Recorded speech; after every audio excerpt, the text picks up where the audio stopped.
Welcome explorers. Today, dive into the thrilling TTP narration of Hunting with Predators by Banancake, a 25-part fan-made saga from the Nature of Predators series by Spacepaladin15 on r/HFY. Memory transcription subject, Vikri, Venlil volunteer crewman of UNS Cardinal. Date, standardized human time, October 29, 2136, 12 days after the Battle of Earth. The stone surrounding me was freezing. I could feel water dripping off my fur as my body heat began melting the ice coating the rocks. I watched with wide eyes as the bear continued approaching Reese. Fear began to drown out the pain in my chest. 20 meters above me, I could hear Grant and Tenga chattering as they scrambled to get a rope down. It wasn't happening soon enough. The grizzly walked up to where Reese lay buried. Only the human's arm was visible from where I hid. The creature seemed to inspect Reese for a moment as the humans on the ledge continued shouting at it. It grunted as it sniffed Reese's face. Reese lay still while he seemed to talk with the bear as though it could understand him. "Whoa, big fella. Take it easy," he muttered nervously as the bear sniffed at his arm. It was impossible to read the creature's intention. I doubted it was in its right mind after being shot to pieces, much less after that explosion. I knew that, at any moment, it might try to get a taste of the human. His arm made for an enticing target, and the humans weren't dissuading it with their voices alone. My blood ran cold as I heard a roar echo through the overhang surrounding me. I watched the massive predator stand up on its hind legs, saliva dripping from its maw. Its long claws narrowly missed Reese's face as its front legs slammed back into the snow. The human started shouting, tearing at his own vocal cords. "Hey! Fuck off! Tenga!"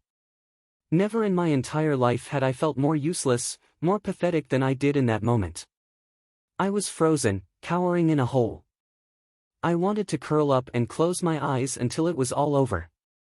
Reese was stuck, and the weakest species in the galaxy was his only hope, yet I couldn't even muster the will to move.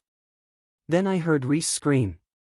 It was altogether different from anything I'd ever heard from a human. His voice cracked and twisted as he cried out for help. I saw the bear digging, clawing at where Reese was trapped. Still, no sign of Tenga. It would kill him. His children would never see him again. I had to do something, or I'd lose my friend. It felt like my brain shut off entirely. My limbs seemed to move on their own. I thought back to what Tenga said about when he was fighting the wolf. He said that he wasn't sure he felt anything. This must have been similar because I was already standing outside the overhang when I realized I had no plan. Fighting this thing one-on-one would be impossible, even for a human. I needed to buy time for the others to get down here.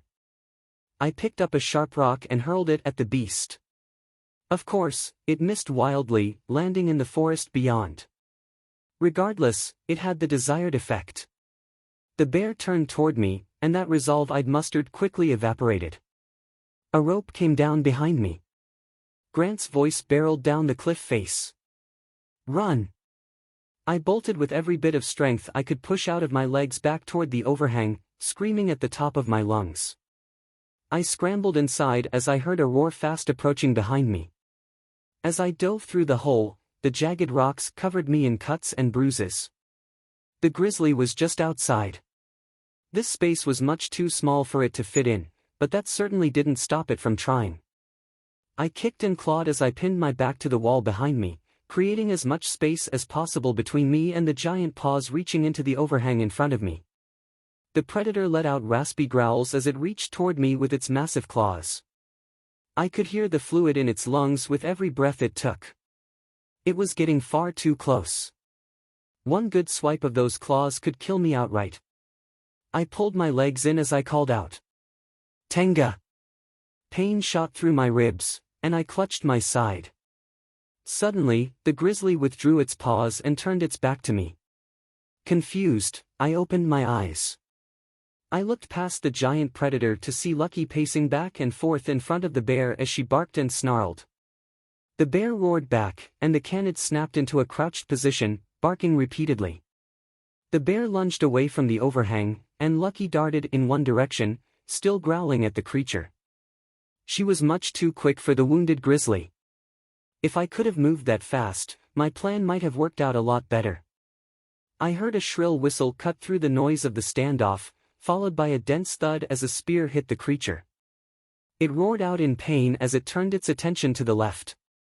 I saw Tenga standing a few meters in front of Reese close to the cliff face, another spear ready. A cloud of mist rolled out of his mouth as he steadied himself. The bear wobbled as it stared the human down, panting weakly. Tenga raised the spear to throw it, and the grizzly started charging. Tenga didn't throw. Nor did he move. He stood with a wide posture in front of the trapped human. I crawled toward the entrance. Tenga, run! I squealed. He ignored me. That's when I saw a huge circle carved in the snow in front of him. The bear closed in, crossing into its perimeter. The lieutenant took a step back. Now! I heard the grinding of stone above me, and a second later, a huge rock landed directly on the beast's back, practically bouncing off as it landed in the snow. I heard a horrible crack as the bear toppled over just in front of Tenga. Its front limbs flailed weakly as they reached out for the human while its rear limbs lay limp. The lieutenant let out a deep breath as he backed away some more. The head would have been nice, Tenga called up. I heard Grant's voice echo down from above. Just be glad I hit it at all. Tenga planted his spear in the ground and watched the giant predator. The grizzly continued groaning and writhing, but the lower half of its body remained motionless. Its breathing was shallow and weak. It was dying. As long as no one got within clawing distance, it wouldn't be much of a threat. Tenga hurried over and checked on Reese. The numbness began leaving me, and all the pain started to return. I rolled onto my back just under the overhang as I clutched my chest. My ears were still ringing. Everything was hazy. I closed my eyes and tried to slow my breathing. My ears twitched as I heard sniffing directly next to my head. I opened my eyes to see a wolf looking directly down at me. I gasped and snapped upward, hitting my head on the overhang, which sent me right back down. Lucky was startled. She backed away, and her ears perked up as she watched me curiously. I watched her right back. She didn't seem to think I smelled like food, but my experience with wolves thus far had set a bad precedent, to say the least. The canid trotted away as Tenga knelt next to the overhang. You hurt? I swallowed a breath. Think I broke a rib or two. But your arm's okay, right? Yeah, why? Tenga yanked me out of the hole, and I went sliding back first across the snow. I panted as I looked up at the human. He paced a couple of times before looking down at me. What the fuck is wrong with you? The same thing that's wrong with you. The answer came out almost reflexively. The predator paced again as he rubbed the stubble on his chin. He turned back to me. I wasn't aware that I was suicidal. Are you sure you're not? What if Grant missed? I would at least be able to do something to defend myself. Why are you yelling? Because you scared the shit out of me, Vic. The bear grunted one last time before releasing its final breath. The snow around it was dyed crimson. The forest was silent once again. I stood up. I just... Reese needed help. I couldn't just sit there. I stammered. My legs felt numb. I fell back down in the snow while Tenga steadied me. He looked to the cliff to see Grant climbing down. Dig Reese out of there. Bear already got it started. Grant landed in the snow and hurried over to Reese. Tenga took me by the arms. I know, all right? I know. You saved his life, you did good. He sat down next to me. Never do that again. I was a mess. My arms and legs were covered in scratches. My fur was covered in a layer of snow and splotches of dirt and mud. My body trembled uncontrollably. Every breath I took was labored as my lungs pressed against my fractured ribs. My claws were nearly ground down to stumps from the amount of clawing I did against the rocks. Blood slowly dripped from my paws, where the tree scraped them to pieces. Slowly but surely, the chemical cocktail was draining out of my brain. Pain signals replaced it. I pressed my head into Tenga's chest as tears welled up in my eyes. Tenga sighed. "Let's get Reese out of here, then we'll patch you both up." He looked down at me. "I knew you had it in you." We helped dig Reese out of the snow. The bear really had done a lot of the work for us. I couldn't imagine being in Reese's position. Fortunately, the deep snow had protected the human from the beast's claws. Grant pulled him up out of the snow and supported him on his shoulders. Reese panted as he looked up at me. "You need to work on your aim," he chuckled. I smiled. It wouldn't have done anything anyway. When in doubt, find a bigger rock. We made the climb back up the ledge. It wasn't absurdly high, just reaching over the treetops.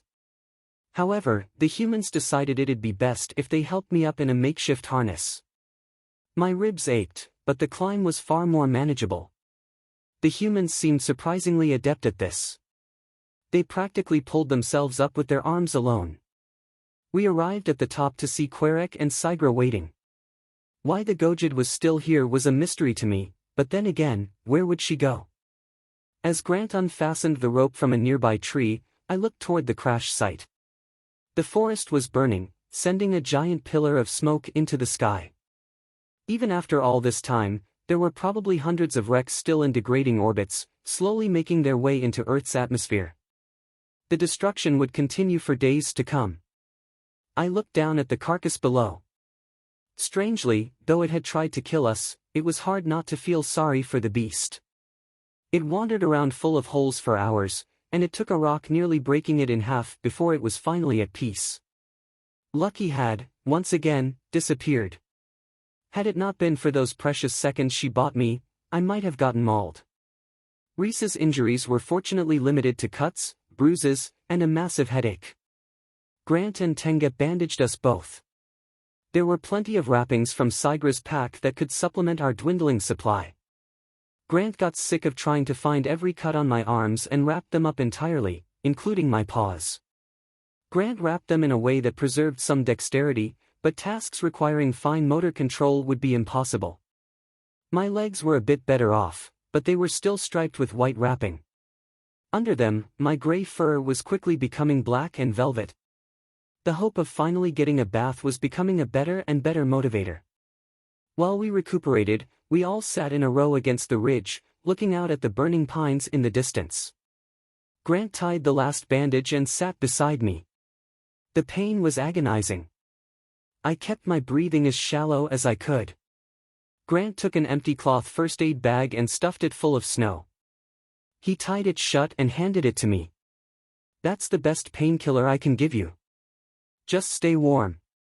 Tenga finished up with Reese and sat down, letting out a breath. Reese nudged me in the arm, and I looked over. "Thank you," he muttered. My ears stood outward as I pressed the bag into my side. "You're welcome. But under the lieutenant's orders, I can't throw rocks at bears anymore. I guess I'm screwed if we run into another one." I chuckled before quickly flinching and pressing the snow into my side. "Oh, sorry." The human strained as he turned his body toward me. "It's all right." I panted as I rested my head against the hill. Reese seemed to stare at me for a moment while I looked at the smoke on the horizon. His expression softened. "Why did you do it?" My free arm flopped to the ground. "The fact that you needed help wasn't enough. I didn't want you to die." "That's not what I'm talking about." Confused, I turned to him. Reese sat back. "Why did you volunteer for this? Why did you join a battle you had no hope of winning?" I thought for a second. "Same reason." Reese pursed his lips as he shook his head. I drew in a breath through my teeth as pain raked through my side once again. "I've been on a lot of ships since we made contact with you humans. The more humans I met, the more I realized that you were special. I haven't been around long, but I've watched this galaxy get torn apart by the Arxer, by this war that's gone on for as long as anyone can remember." My voice quivered slightly. Humans gave me hope that it wouldn't be this way forever. We could live in a world where we would never have to live in fear of being eaten or raised as cattle. Peace between predator and prey. That's a future worth fighting for. Reese turned to me and read my expression for a moment. He nodded his head. And throwing rocks at bears over. Learning my lesson, I stifled a laugh as I turned away from him. He was bad for my health. I caught a glimpse of Sigra. She seemed incredibly uncomfortable sitting between Reese and Tenga but otherwise unharmed. She appeared to be listening. The Gojid looked down at the dead bear thoughtfully. Tenga stood up. Let's go. He looked over the edge at the carcass below. Sorry it couldn't be been quicker big guy, he muttered. We all shuffled to our feet, picking up our equipment. My bandages were uncomfortable to move around in, but they insulated me a bit more. The bag of snow was doing little to ease the pain, but it was better than nothing. We continued making our way west. Sigra looked back at the ledge. What would you have done if the rock missed? Tenga shrugged. We'll never know. The longer we walked, the lower the sun got in the sky and the more I leaned into my right side. I huddled under the blanket with Querek. We supported each other, despite the humans' offers to carry us.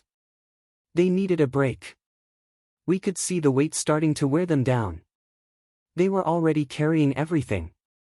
It was much warmer this way. I looked the pilot over. His fever was slowly coming down, but his arm was quickly becoming useless. I didn't see any more shadows spreading under his thinning fur, but if he was losing control of his arm, then his nerves were dying. Querek seemed to take notice of my inspection. It's already gone, he muttered. You don't know that. Querek grabbed his shoulder. I can't move my paw at all. It's slowly making its way up the rest of my arm. He sighed.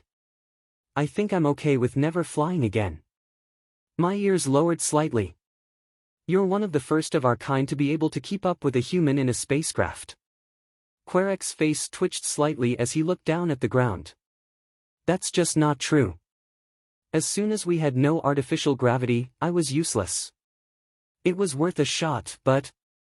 He thought for a moment. I'm just saying I could live with that. I survived the battle, that's already more than I could have hoped for. Suddenly, the line stopped. Tenga stood at the front up the hill. He looked back at us and motioned for us to join him. We all stood on the crest and looked down at the valley beneath. Below us was a clearing stretching for miles in either direction. Running through it were evenly spaced wooden poles in the ground that stood at equal heights to the trees. Attached between them were thick cables, though many had broken off and now dangled uselessly in the snow. These were the remnants of a power grid. Without a word, Grant took off down the hill. We exchanged glances before following behind him. We weaved our way through the pines before we caught up with the marksman, standing in the middle of the clearing. He stood in front of a pylon, gazing up at it.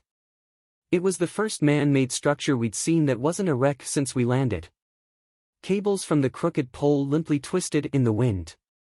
It was oddly surreal.